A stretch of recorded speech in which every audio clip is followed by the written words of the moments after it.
heart. I can't tell where the journey will end. One of the first things I noticed about Las Memorias occurred before I even set foot through the door, and that was its location.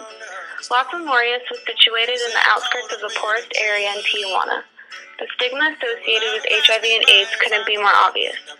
Living in a home far from neighbors and family completely ostracized them from society. I felt empathetic for the people who lived there before I even had a chance to interact with them. Not only did they have to learn to live with a terrible infection and disease, they also had to live in marginalization. However, once I was able to interact with the people there, I could feel the sense of community they had created.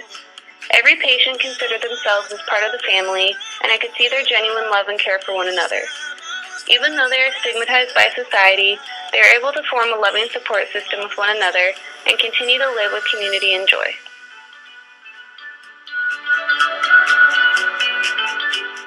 As we approached the Las Memorias hospice, there was no ignoring the unfortunate living circumstances that these patients endure. The hospice was a small, run-down building on the outskirts of town.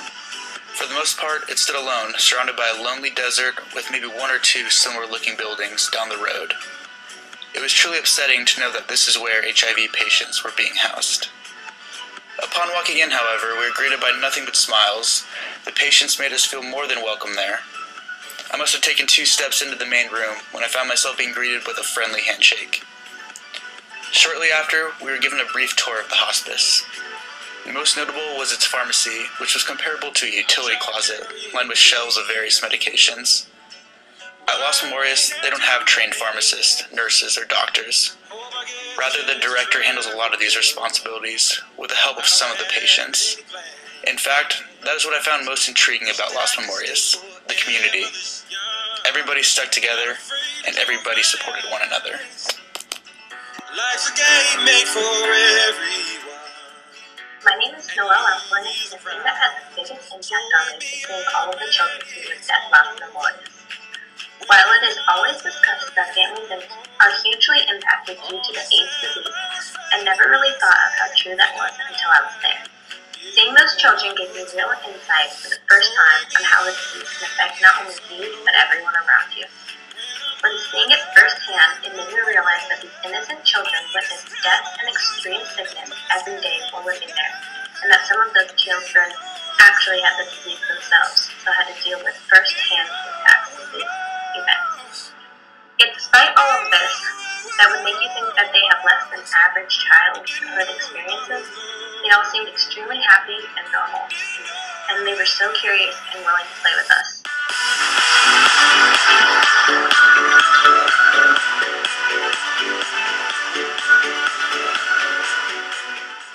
What I think I learned from this experience is, just like in this situation where it was really hard to communicate, there are things like HIV and AIDS that are sometimes hard to talk about and hard to communicate about. But I think it's pushing ourselves outside of the comfort zone where the real change will lie and will happen.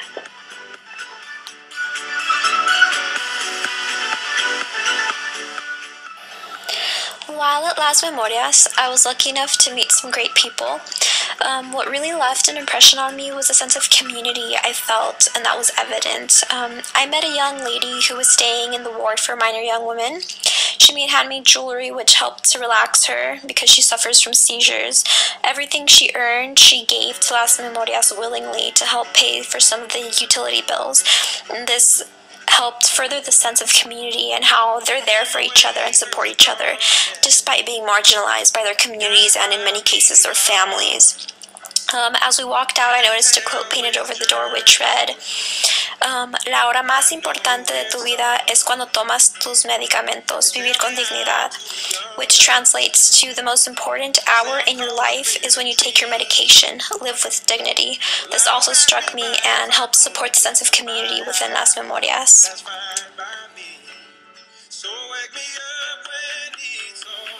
Alfonso was the first person that I talked to at Las Memorias. He spoke English well and did not shy away from telling his life story to a large group of strangers. He told us about his cheating partner who ultimately gave him HIV, but even still, Alfonso holds no grudge against the man because he knows that he should have been smarter when it comes to safe sex. Alfonso came to Las Memorias, even though at the moment he does not have AIDS, because he needed a close community that would help him get back on the right track. Even with being HIV positive and kicking his addiction to drugs, Alfonso had an amazing outlook on life. He has many plans for the future and intends on staying active and healthy now that he knows that certain actions can have major consequences. Some people may look at Las Memorias and only see the struggle, death, and poverty, but Alfonso sees support, a sense of family, and a chance at getting back on his feet and making a better life for himself, which is truly inspiring. Something I brought back with me from the trip was the story of Oscar. Oscar is HIV positive and cannot be with his family in the United States because he was deported back to Mexico. He's the only one in his family that is not a U.S. citizen. When we went to the border fence on the beach, I imagined Oscar next to me, looking across the fence at his mother and family back in the United States. The thought that he was living with the disease away from his family in a country that has less healthcare opportunities than the U.S. really hit home to me, and I will remember his strength and will to live. I felt blessed that, unlike Oscar, I knew I would be able to return to the United States to be with my family later that day. Life's a game made for everyone, and love is the prize. So wake me up when it's all over.